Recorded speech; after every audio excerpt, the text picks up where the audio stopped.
The emergency lighting pulsed crimson along the corridor as Dr. Elena Reyes raced through the Horizon's damaged Deck 7. The ship's artificial gravity fluctuated with each step, making her stomach lurch. Behind her, Lieutenant Suarez kept pace, phase rifle raised and ready. Life signs still holding in the cargo bay, Elena said, checking her medical scanner. Barely. The Horizon wasn't supposed to encounter any sentient life on this expedition. They were a science vessel, Earth's first deep space mission beyond the solar system. First contact wasn't supposed to happen like this, responding to a distress signal from an unknown vessel adrift in the darkness between stars. The cargo bay doors had been forced open from the inside. Elena paused at the threshold, her scanner detecting only one life form where the initial reading had shown dozens. Something had happened in the 20 minutes it took them to reach this section after the unknown ship had latched onto their hull. "I'm picking up atmospheric contamination," Elena said. "Nothing toxic, but unusual organic compounds. We should mask up." Suarez nodded, pulling his tactical respirator into place. "Stay behind me, Doctor." The cargo bay looked like a scene from a nightmare. The alien vessel had broken apart upon docking, spilling its contents into the Horizon's receiving area. What appeared to be merchant goods, containers of exotic materials, technological components, and preserved foodstuffs, lay scattered across the deck. But it was the bodies that drew Elena's attention. Dozens of them, massive humanoids with iridescent blue skin and multiple limbs, all dead. Over there, Elena pointed to a faint life sign reading. Something still alive. They found the survivor slumped against a cargo container, easily 7 feet tall even in a seated position. 6 eyes arranged in a lateral pattern across its face, focused on them with obvious effort. Blue-black fluid, presumably blood, leaked from multiple precision wounds across its torso. Elena knelt beside the alien, medical scanner already assessing the damage. Multiple organ failures, severe trauma to what appear to be 3 separate respiratory systems. She looked up at Suarez. "I don't think I can save it." The alien's mouthparts clicked and whirred, producing sounds no human vocal cord could replicate. Elena fumbled with her universal translator, a prototype device that had never been tested on actual alien language. "Perfect hunters."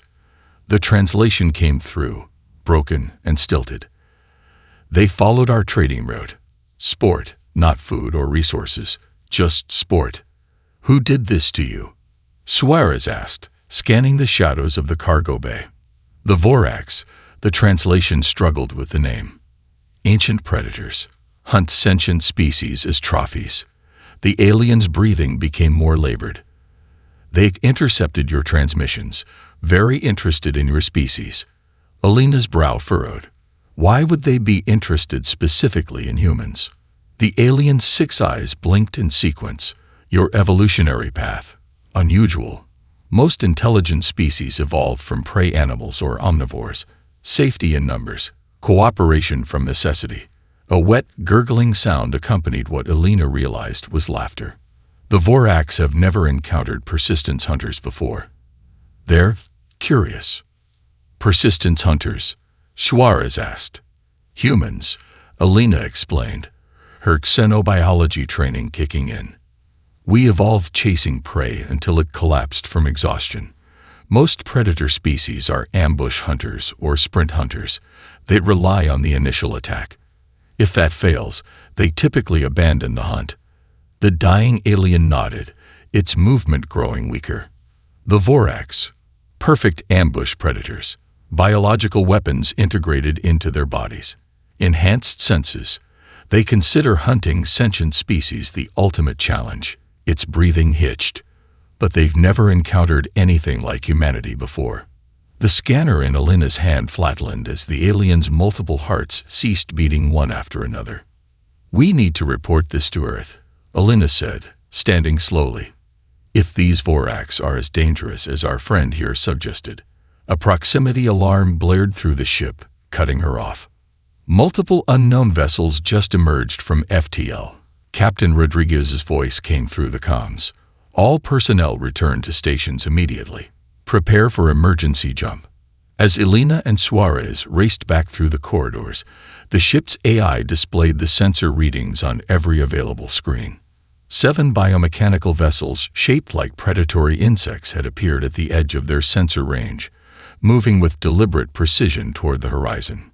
The hunt had already begun. Commander Jackson Wee jolted awake at the first wail of the emergency sirens. He was on his feet before his conscious mind fully registered the sound, years of military training taking over. The digital display on his wall showed 3:42 local time. Status report. Y barked into his comm unit as he pulled on his uniform. "Sir, we've lost contact with outposts 7 through 12, responded the night shift operations officer, her voice tight with controlled panic. All sensor feeds went dark sequentially over the last 40 minutes. Wei frowned. Theta 9 was humanity's farthest mining colony, established on a resource-rich moon orbiting a gas giant 18 light-years from Earth. The 12 outposts were spread across the northern continent, connected by automated transport rails and subspace communication relays. Equipment failure? Wei asked, though his instincts told him otherwise. Negative, sir. Each outpost's emergency beacon activated momentarily before going silent. The pattern is deliberate. Wei reached his security office 3 minutes later. The holoscreen displayed the moon's topography with the 12 outposts marked in varying colors: green for active, yellow for compromised, red for silent. Only outposts 1 through 6 remained green, clustered around the main colony hub. "Show me the last transmission from Outpost 7, Wei ordered. The security feed flickered to life, showing a standard mining operation. Excavators working the mineral-rich soil, technicians monitoring equipment. Then something moved at the edge of the frame, too fast to track clearly. The camera angle switched automatically to follow the motion, but caught only a blur. When it stabilized, 2 of the technicians were already down, their bodies splayed at unnatural angles. The remaining workers scrambled for cover, one reaching for the alarm panel. The feed cut to static. Play it again at quarter speed, Wei said, leaning closer. Even slowed down, the attacker moved with unnerving fluidity. But this time, Wei caught a glimpse. Chitinous armor gleaming with bioluminescent patterns, a humanoid form with too many joints, retractable bone-like protrusions extending from its forearms. "Alert Director Hakim," Wei said grimly. "We have hostiles." Mining Director Hakim arrived 15 minutes later, his face flushed with sleep and irritation. "This better be important, Wei. We're behind quota this month as it is." Wei pointed to the holoscreen. 6 outposts gone silent in less than an hour. Unknown hostiles with advanced biotech. "This isn't a drill, sir." Hakim squinted at the footage. "Could be local fauna we haven't cataloged yet." "Sir, with respect, I've done 4 team combat drops on 7 worlds. I know the difference between wildlife and an organized attack." Wei pulled up the most recent security scan. "Whatever they are, they're moving methodically toward the main colony.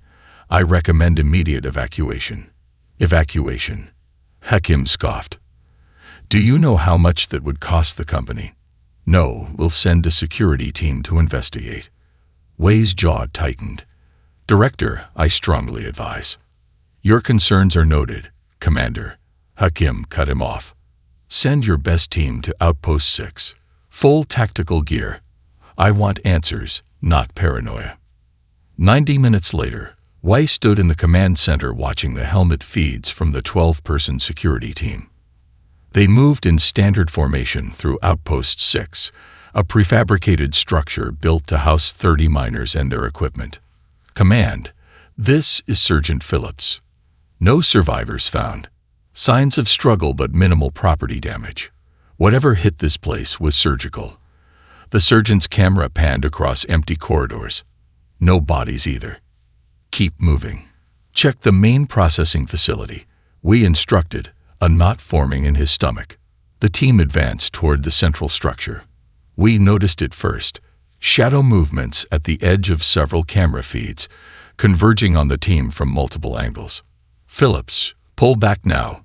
You're surrounded." His warning came too late. The first hunter dropped from the ceiling directly onto the rear guard. The bone blade that extended from its forearm pierced the guard's helmet like it was made of paper. The remaining team members spun to engage, pulse rifles firing in controlled bursts. Energy weapons seemed to glance off the hunters' carapaces. More attackers emerged from hiding places impossible for creatures their size. The security team's disciplined formation collapsed into chaos. Wei watched in horror as 11 elite security officers fell in less than 30 seconds. Only Phillips remained, backing toward an emergency exit. "They're too fast," the sergeant gasped. "They're adapting to our weapons." There, a blur crossed the camera feed. Phillips' vital signs flatlined. Director Hakim stood frozen beside Wei, his face ashen. What are those things?" Wei's mind raced through his military training, trying to form a plan. Standard defensive protocols wouldn't work against enemies this efficient. The colony's walls and security systems, designed to protect against local predators, would become death traps. "We need to evacuate.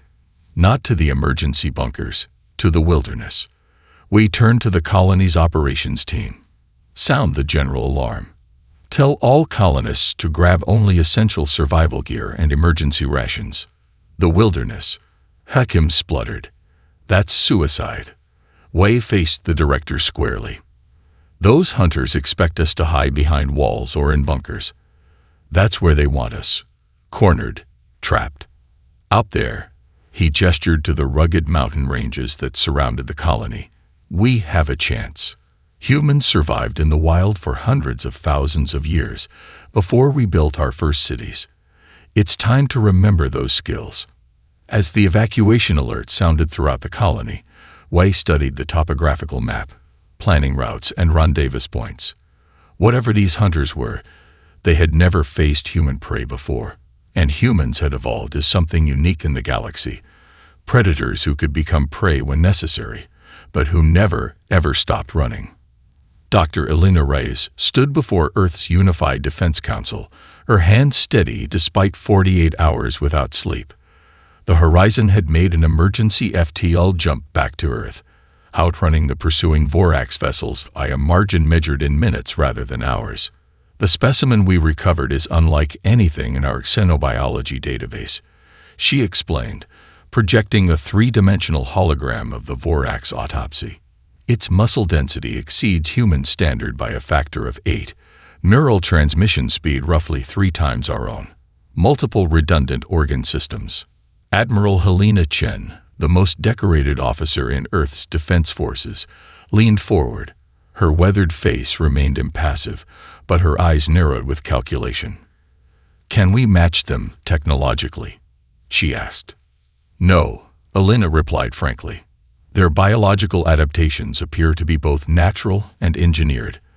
They've incorporated beneficial traits from countless species they've hunted over millennia." Murmurs rippled through the council chamber. The hologram rotated to display the Vorax's internal structure. Bone-like protrusions that could extend through the skin as weapons, specialized glands that produced neurotoxins, sensory organs capable of detecting heat signatures through solid walls. "Then we're outmatched," General Winters stated flatly. "In direct combat, yes," Elena conceded, "but their biology also reveals their weakness." She highlighted the Vorax's cardiovascular system. They evolved as ambush predators, specialized for explosive speed and power over short distances. "Like big cats on Earth," Chen said, her interest visibly growing. "Exactly." Elena nodded. "Incredible acceleration, and deadly in the first attack. Their musculature can generate tremendous force, but it burns oxygen at an unsustainable rate. They quite literally overheat if forced to maintain activity for extended periods." The hologram changed to display a comparison between human and Vorax physiology. Humans evolved as persistence hunters. We're the marathon runners of the galaxy. Our bipedal locomotion, efficient cooling through sweating, slow twitch muscle fibers, and psychological capacity to endure pain and fatigue make us uniquely suited to prolonged pursuit. You're saying we can't outfight them, but we can outblast them.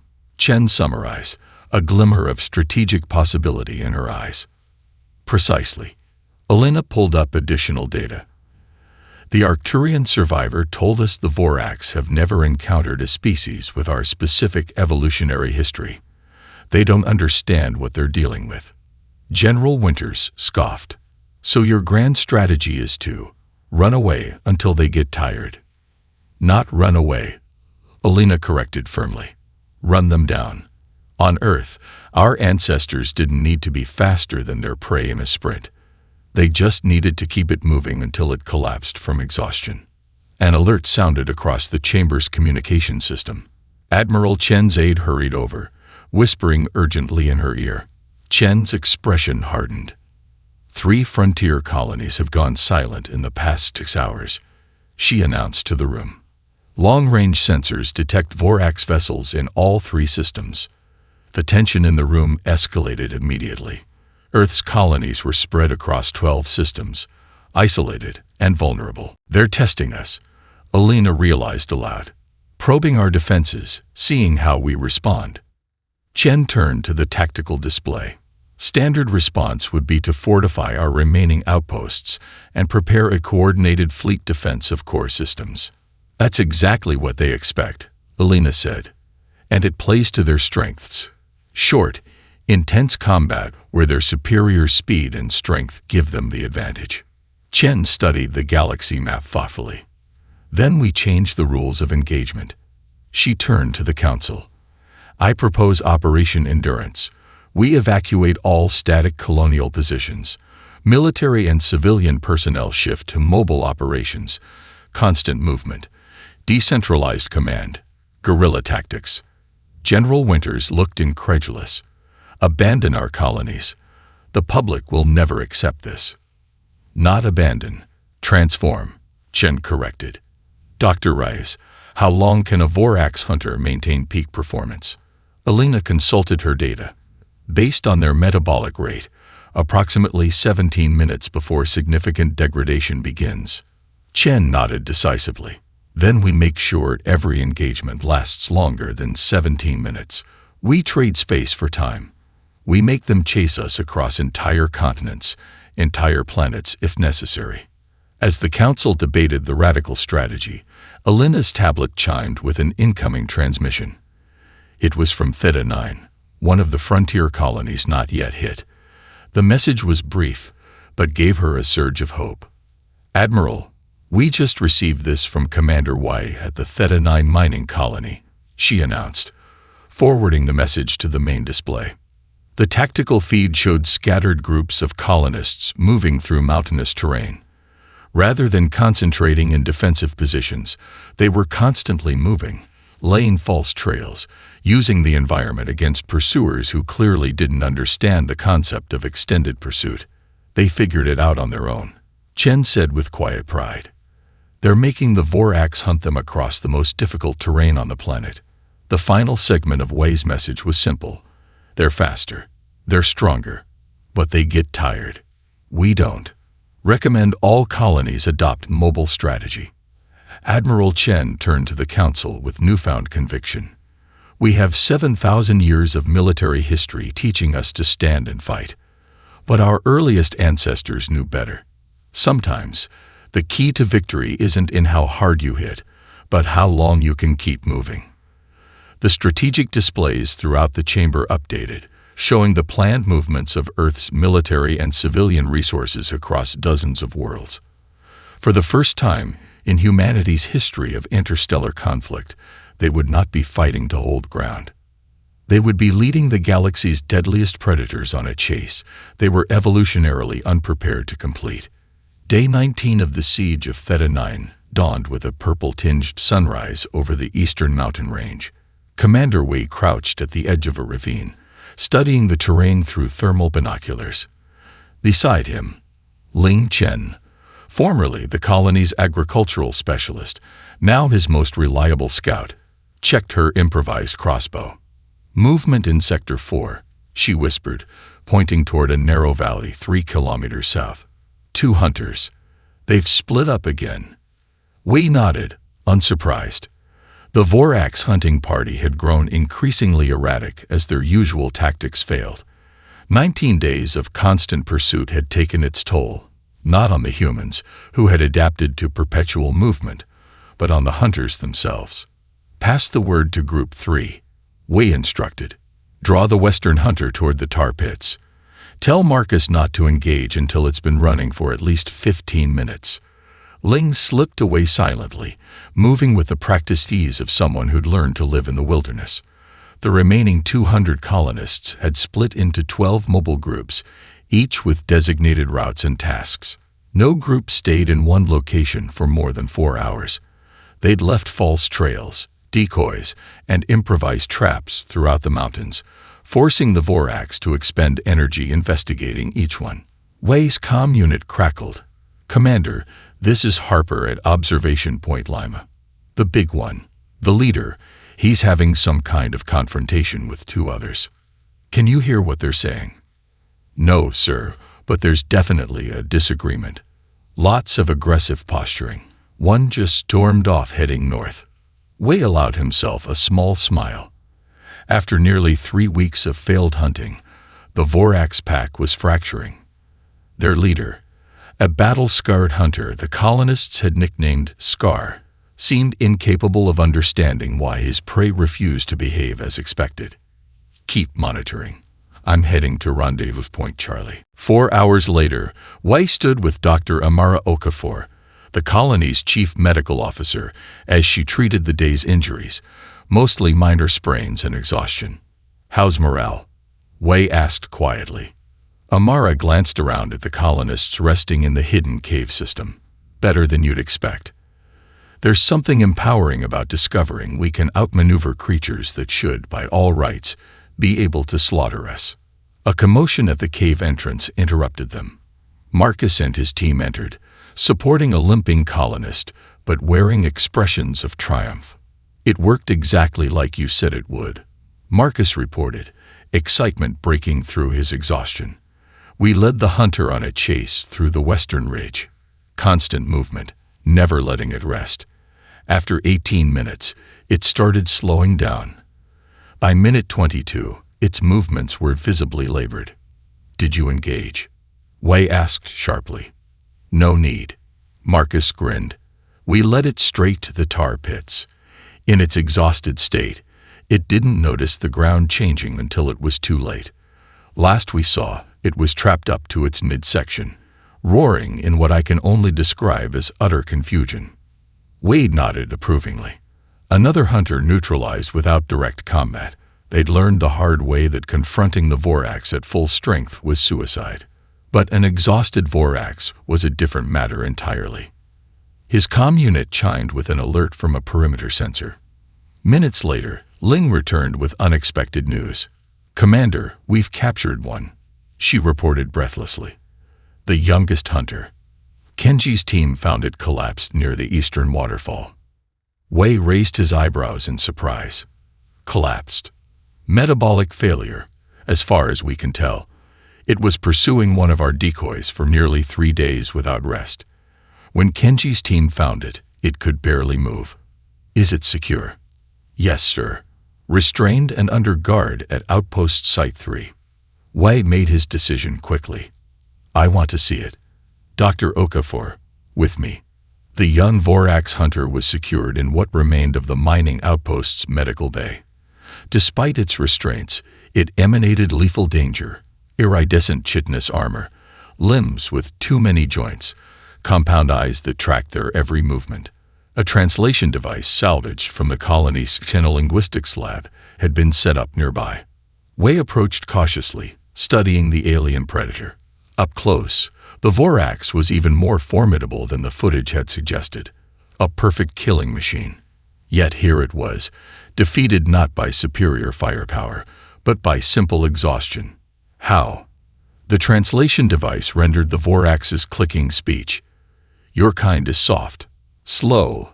Wei considered his response carefully. Humans didn't evolve to be the fastest or the strongest. he explained, kneeling to meet the creature's compound eyes. We evolved to never stop. On Earth, we didn't need to outfight our prey. We just needed to outlast it. The Vorax's mandibles clicked rapidly. A gesture the translator couldn't interpret, but which Wei recognized as profound confusion. Impossible, the hunter finally responded. No prey continues when it cannot win. That's where you misunderstand us, Wei said. We're not just prey. We're predators too, but a different kind than you've ever encountered. Dr. Okafor stepped forward, medical scanner in hand. Commander, its biological readings are stabilizing. The failure was temporary. It's recovering. Wei nodded, unsurprised. The Vorax were remarkably resilient, capable of healing rapidly given rest. That was why the colonists' strategy of constant movement was so effective. It never gave the hunters time to recover. Tell the others, the Vorax said suddenly. Great hunt. Worthy prey. The translation faltered as the alien struggled with concepts seemingly difficult to express. First time. Exhaustion before kill. Wei recognized the significance of the moment. The Vorax weren't just arbitrary enemies. They were hunters following their evolutionary imperative. And they had just encountered a fundamental challenge to their understanding of predator and prey. As they left the secured room, Wei turned to Okafor. Make sure it's treated well. When this is over, we may need a cultural ambassador. You think there's a possibility for communication? For peace? She asked skeptically. Wei gazed toward the mountains where the remainder of the Vorax hunting party still searched, growing more desperate by the day. I think we've already changed the rules of their great hunt. Now we just need to show them that sometimes the most impressive predator isn't the one with the sharpest claws, but the one that never, ever stops running. Admiral Helena Chen stood on the bridge of the UES Thermopylae, her weathered face illuminated by the tactical display. The massive view screen showed 17 biomechanical vessels materializing at the edge of human space, their organic hulls resembling predatory insects scaled to impossible proportions. Full Vorax hunting fleet detected, Admiral, reported her tactical officer, Lieutenant Kim. 17 vessels, varying configurations. Preliminary scans indicate they're 4 times our combined firepower. Chen didn't flinch. She'd spent the past 3 weeks implementing Operation Endurance across human-controlled space, transforming colonies from static settlements into mobile resistance networks. Now the real test would begin. Status of evacuation protocols, she asked. 87% complete, Lieutenant Kim replied. 7 primary colonies have fully transitioned to mobile operations. 3 are still in progress. Dr. Elena Reyes stood beside the Admiral, her expertise in Vorax biology now making her essential to military planning. They're deploying in a classic predator encirclement pattern, she observed. Multiple strike points to prevent escape, just as they would when hunting prey on a planetary surface. Chen nodded. Then we give them prey, but not the kind they're expecting. She turned to her communications officer. Transmit Operation Endurance Phase 2 to all fleet elements. Throughout human space, conventional military tactics were abandoned. Instead of forming defensive lines around population centers, Earth's vessels scattered, drawing the Vorax hunters into extended pursuits across multiple systems. Colonial defenders adopted the successful tactics from Theta 9, forcing the alien hunters to expend energy chasing targets that refused to stand and fight. Admiral, Vorax flagship is broadcasting, Lieutenant Kim announced. They're requesting direct communication. Chen straightened her uniform. Put it through. The view screen shifted to display a Vorax commander more massive and heavily armored than any they'd encountered before. Trophy bones from a dozen species adorned its carapace. When it spoke, the universal translator rendered its clicking language into a harsh, guttural voice. I am Supreme Hunter Makgar of the High Hunt, it announced. Your species has been selected for the Great Culling. Submit and be hunted with honor, or resist and face extinction. Chen met the alien's compound gaze without hesitation.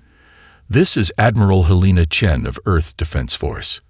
We understand you consider yourselves the galaxy's ultimate predators, but you've never encountered humans before.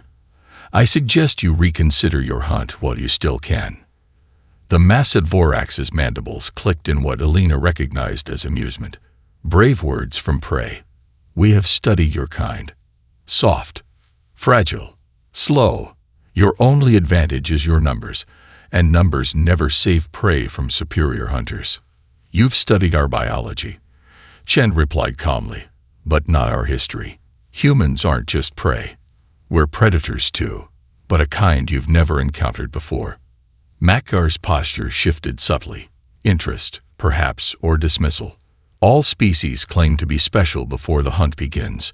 None are remembered after it ends. The communication terminated abruptly.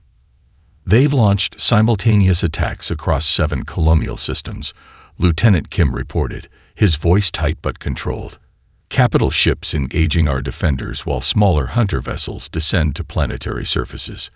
Chen turned to the tactical display. "Show me the Epsilon Eridani engagement." The screen shifted to real-time footage from the agricultural colony in the Epsilon Eridani system. Instead of concentrating in bunkers or defensive emplacements, the colonists had dispersed into the planet's vast wheat fields and forests, constantly moving in patterns designed to exhaust pursuers. Vorax hunting parties that attempted to corner isolated groups found themselves led on punishing chases across difficult terrain. "Now show me New Anchorage." The mining colony on New Anchorage had transformed its deep tunnel networks into a 3-dimensional maze. Colonial defenders would engage briefly before retreating deeper, forcing the Vorax hunters to pursue through increasingly narrow passages where their superior speed provided no advantage. "It's working," Helena said quietly. "They're adapting the Theta-9 strategy on a planetary scale." Chen nodded, her eyes never leaving the tactical displays. The Vorax evolved to expect prey behavior: panic, hiding, fortifying. We're giving them predator behavior instead. 3 hours later, the first reports of Vorax tactical failures began arriving. On Proxima Centauri B, a hunting party had collapsed from exhaustion after a 50-kilometer pursuit through dense jungle. On Ta Ceti E, colonists had led hunters into geothermal fields where the aliens' superior heat-sensing abilities became a liability amid thermal vents. "Admiral," Lieutenant Kim called urgently, "the Vorax flagship is broadcasting again. To their entire fleet this time, but we've intercepted the transmission." The translated message was brief but revealing. "Adjust hunting protocols. Target prey utilizes unusual endurance strategies. Do not pursue individual targets beyond optimal energy expenditure parameters." Helena looked up from the translation with a faint smile. "They're learning, but too slowly. They're still thinking like ambush predators, trying to conserve energy for the killing stroke. While we're thinking like persistence hunters," Chen finished, "willing to expend energy continuously because we can recover it over time." She turned to her communications officer. "Send this message to all human forces. Never stop running. Make them chase us until they cannot chase anymore." By the 3rd week of what the Vorax had planned as a swift culling, the balance had shifted dramatically. Human casualties remained significant, but the expected quick victory for the alien hunters had not materialized. Instead, they faced resistance, unlike anything in their 10,000-year hunting history. In their high command chamber aboard the flagship, adorned with trophies from 1,000 conquered species, the Vorax elders gathered in unprecedented council. "The humans do not fight as prey," one elder clicked, mandibles expressing confusion. "They do not fight as hunters either. They fight as something we have no word for." Supreme Hunter Makar studied the battle reports with growing concern. For the first time in his 3-century life, he faced a disturbing possibility: that the Vorax might not be the galaxy's ultimate predators after all. Commander Wei approached the secured medical bay where the young Vorax hunter had been kept for the past 7 days. The alien, which the colonists had begun calling Takar after the closest approximation of the sounds it made, had recovered from its metabolic collapse but remained a captive. Wei had made the controversial decision to treat it not as a dangerous enemy, but as a potential bridge between species. Any progress with communication? Wei asked Dr. Okafor, who monitored the alien's vital signs.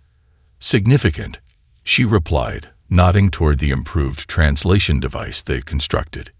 It's begun asking questions about us. I think curiosity might be overriding its cultural programming. Wei entered the secured room alone. The young Vorax was no longer restrained. A calculated risk, but one Wei felt necessary to establish trust. Despite its recovery, Sakaar made no aggressive moves. Instead, it observed Wei with compound eyes that seemed to evaluate and reassess with each encounter. Your pack still hunts mine, Wei said, sitting across from the alien, but with diminishing success. The Vorax's mandibles clicked in what Wei had come to recognize as thoughtful consideration. Not pack. Vorax hunt alone. Glory to the individual. This is way of high hunt. Yet you arrived here together, in a single vessel. Necessity of travel, not hunting strategy. Sakaar's translated voice carried a note of what might have been frustration. Your kind forces new strategies. Unprecedented. Wei leaned forward slightly. Tell me about the high hunt. Who leads your people? The question seemed to trouble the young hunter. Its posture shifted, chitinous armor plates adjusting in patterns Wei couldn't interpret. Finally, it answered. High hunt rules through hunting prowess. Elders who have claimed greatest trophies from 1,000 worlds. They determine which species are worthy to be hunted, which must be culled. And humans, what category did they place us in? Sakaar's response came after a long pause. Disagreement among elders. Some say humans must be exterminated completely. Threat to natural order. The alien's front limbs made a strange, almost uncomfortable gesture. Others say, different classification may be needed. Wei raised an eyebrow. What different classification? Ancient texts speak of worthy adversary, species that challenges Vorax supremacy. Sakaar seemed to struggle with the concept. Not just worthy prey, but equal hunters. Prophecy claims such species will one day be found. Wei considered this revelation carefully. Not just cultural information, but religious or mythological significance. A potential opening. And what do the younger hunters believe? He asked. Sakaar's compound eyes shifted in the expression Wei had learned indicated internal conflict. Many of us have studied the ancient texts more closely than elders. We see signs. Humans match prophecy in ways that disturb high hunt. The alien rose suddenly, moving to the small viewport that showed the rugged mountain landscape where the battle of endurance continued. Xareth, your Scar, has hunted for 2 centuries. Never failed to claim trophy. Now he pursues but cannot catch. His status among high hunt will fall. Is that why the hunting party is fracturing? We've observed increasing discord among your hunters. Discord is unprecedented, Sakaar admitted. Vorax do not cooperate in hunt, but neither do they interfere with each other. Now frustration changes behavior. Some hunters blame others for failure. Wei seized the opportunity to deepen the cultural exchange. Humans are the opposite. We evolved to hunt cooperatively. Our ancestors weren't the strongest or fastest predators on Earth, but we worked together, communicated, shared techniques. Sakaar turned from the viewport, its posture indicating intense interest. This explains much. Your kind moves as if sharing single mind sometimes. Individuals sacrifice tactical advantage to benefit others. Makes no sense to Vorax hunters. It's called altruism, Wei explained. Sometimes the survival of the group matters more than individual glory. The alien made a sound the translator couldn't interpret, something between dismissal and curiosity. Inefficient for hunting, efficient for enduring. Its mandibles clicked rapidly. Fascinating adaptation. Over the next several hours, Wei and Sakaar continued their exchange. The young Vorax revealed the complex honor codes that governed hunting practices, while Wei explained humanity's evolutionary path from vulnerable primates to apex predators through cooperation and tool use. Your weapons are external, Tsukar observed, gesturing to Wei's improvised spear. Our weapons are part of us. It extended a bone blade from its forearm, then retracted it. Your way requires cooperation to create weapons. Our way requires isolation to perfect biological supremacy. Different evolutionary paths to predator status. Wei agreed. Neither inherently superior, just different. As Wei prepared to leave, Tsukar made an unexpected gesture, placing 2 foreclaws against its chest plate in what appeared to be a formal posture. If humans are worthy adversary of prophecy, the young hunter said, great change comes to Vorax. Many will resist. Many will deny. But truth cannot be hunted down. Wei recognized the significance of the moment. And what do you believe, Tsukar? The young Vorax's answer came with surprising certainty. I believe high hunt must evolve or face extinction. 10,000 years of same hunting patterns. Now universe presents species that changes rules of hunt itself. Its compound eyes fixed on Wei with newfound clarity. Evolution does not favor strongest or fastest. Evolution favors most adaptable. As Wei exited the medical bay, Dr. Okafor waited expectantly. We may have our cultural ambassador, Wei told her, hope coloring his voice for the first time in weeks. The Vorax aren't just arbitrary enemies. They're hunters following their evolutionary imperative. But some of them, the younger generation especially, may be ready to consider a new understanding of what it means to be the galaxy's apex predators. Wei gazed toward the mountains where the remainder of the Vorax hunting party continued their increasingly desperate search. I think we've done more than survive their hunt, he said quietly. We may have changed the hunters themselves. The message humanity sent to the Vorax fleet wasn't a surrender or a plea, it was a challenge. Crafted with Tsukar's guidance, it incorporated the ancient symbolic language of Vorax hunt rites, a formal invocation that no hunter could ignore without losing status among their kind. Will they respond? Dr. Elena Reyes asked, studying the holographic symbols they transmitted. Admiral Chen folded her arms. If Commander Wei's assessment of their culture is correct, they have no choice. One standard day later, the response arrived. The Vorax High Hunt would meet with human representatives aboard the neutral space station Nexus 7, a trading hub operated by the peaceful Arcturian Confederation. It's unprecedented, Tsukar explained as the human delegation prepared. No prey species has ever invoked Karvosh. The challenge of equals. Many elders will attend simply to witness this heresy. Wei, promoted to colonel for his success at Theta 9, adjusted his formal uniform. And if they decide to simply kill us during negotiations? Skar's mandibles clicked in what the humans now recognized as amusement. Inside neutral territory, under formal Karvosh. Impossible. Hunt rights are genetically ingrained in Vorax. Breaking such protocols would cause physical distress, like asking humans to stop breathing. The diplomatic team. Admiral Chen, Colonel Wei, Dr. Rice, and Tsukar arrived at Nexus 7 aboard the Thermopyla. The space station's central chamber had been cleared of its usual merchant stalls and reconfigured according to ancient Vorax ceremonial specifications. Remember, Tsukar cautioned as they approached the chamber, show no fear, but also no aggression. Steady gaze, straight posture.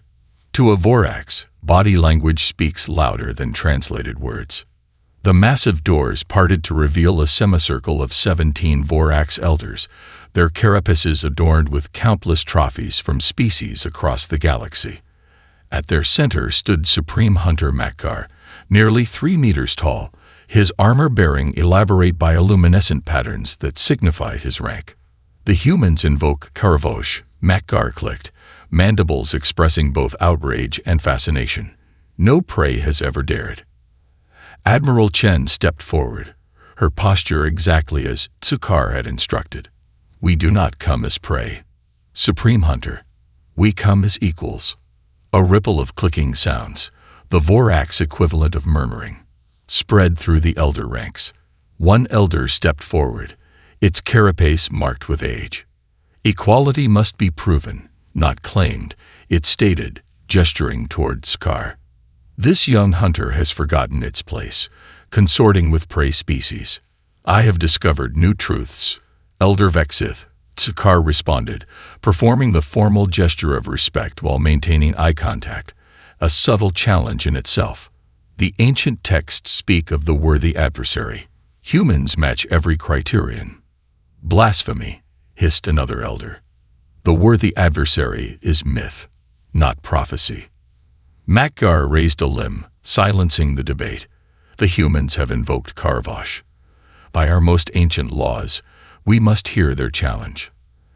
Admiral Chen nodded to Dr. Reyes, who activated a holographic display showing human and Vorax physiology side by side.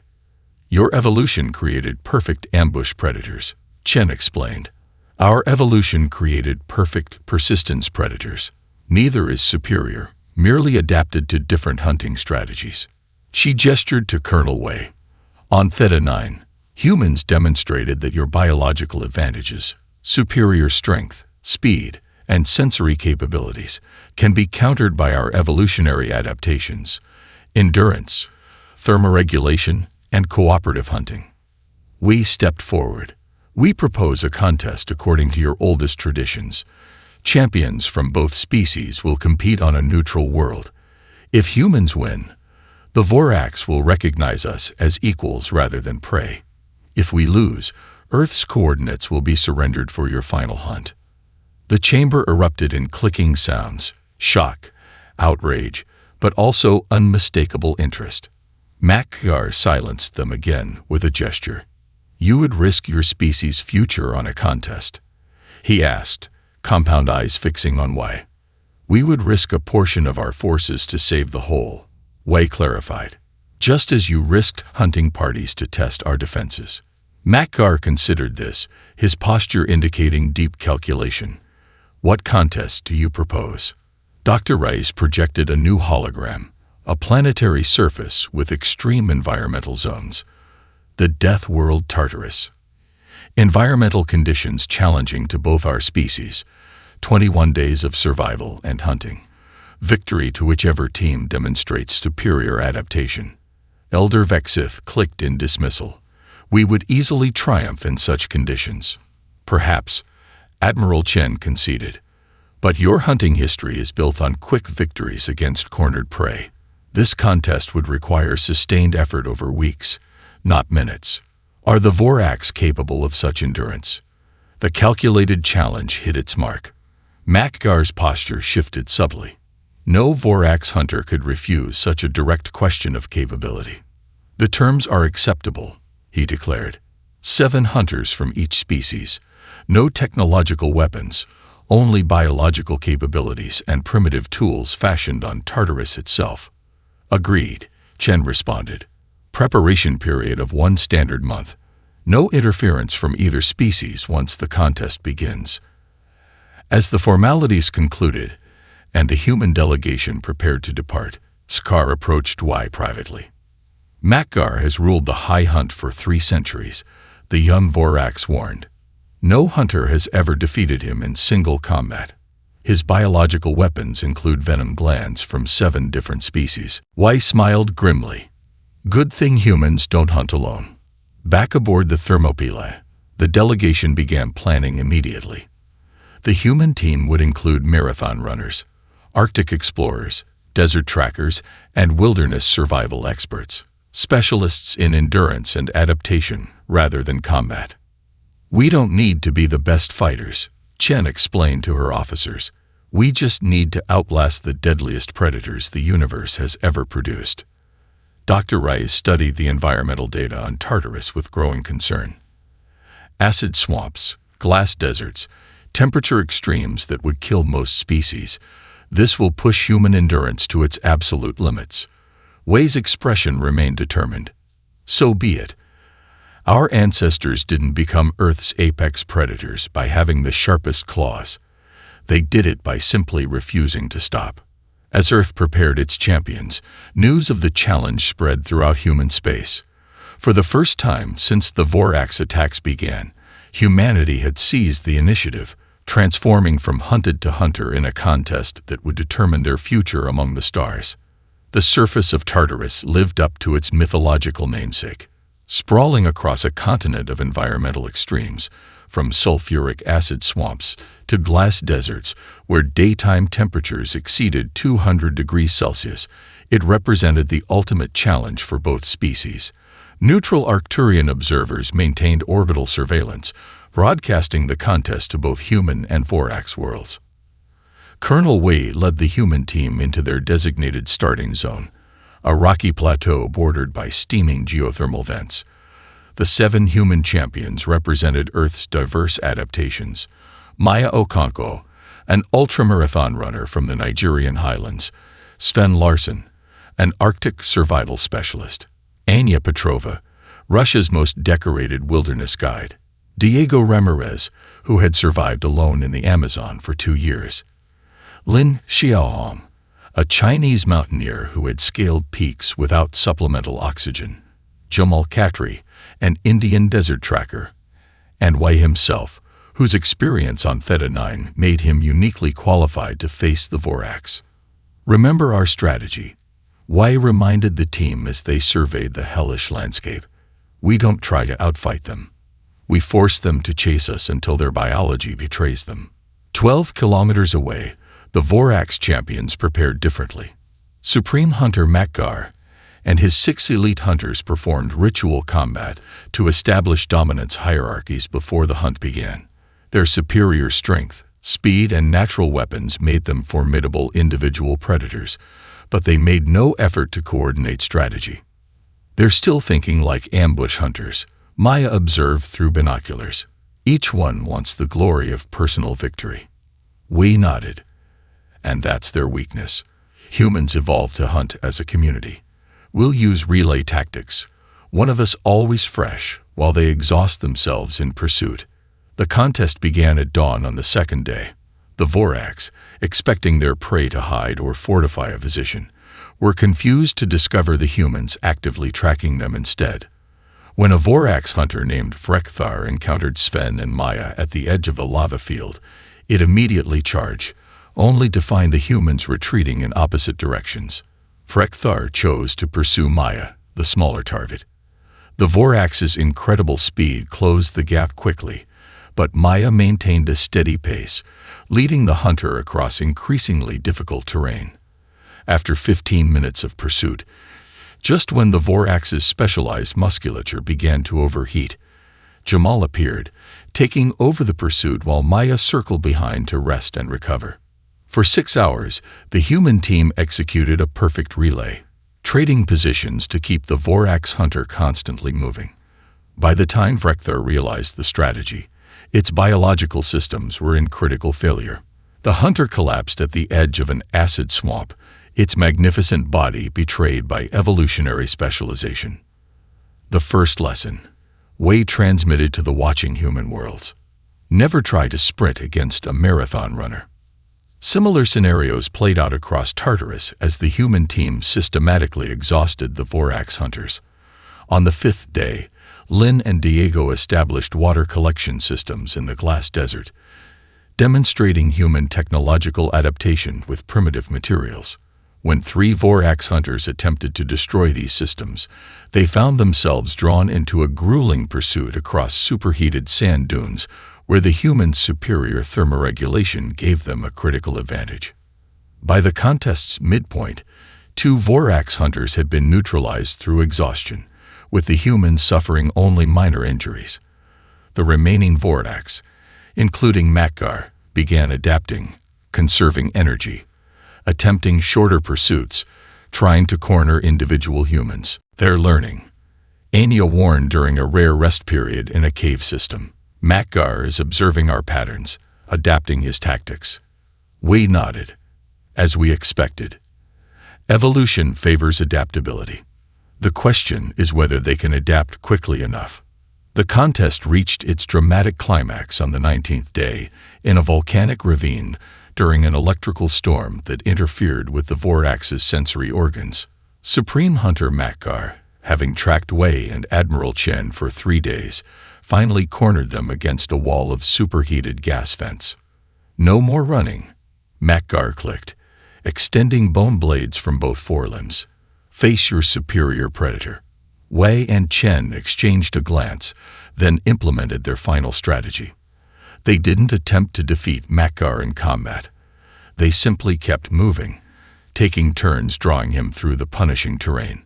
One would engage briefly, retreating just before Makgar could strike effectively, while the other circled to attack from a different angle. Hour after hour, the deadly dance continued. Maya and Jamal joined, then Anya and Sven, each taking shifts to keep a fresh human facing the increasingly exhausted Supreme Hunter. Makgar's attacks grew slower, his movements less precise. The mighty hunter who had claimed trophies from 100 worlds found himself facing a predatory strategy his species had never evolved to counter. As the Arcturian observers recorded the final confrontation, Makgar collapsed, his biological weapon systems shutting down from metabolic failure. Chen approached with respect rather than triumph. "This is how humans became apex predators on Earth," she explained, kneeling beside the fallen hunter. "Not through overwhelming force, but through community, adaptability, and the simple refusal to stop." The Supreme Hunter struggled to rise one final time, then performed the sacred yield. A gesture no human had ever witnessed, the ultimate acknowledgement of worthy opposition. "In all our history," Makgar rasped, "we have found only prey or enemies, never equals." 3 months later, the first joint Human-Vorax Ranger Academy opened on Mars. Young hunters from both species trained together, each learning from the other's evolutionary advantages.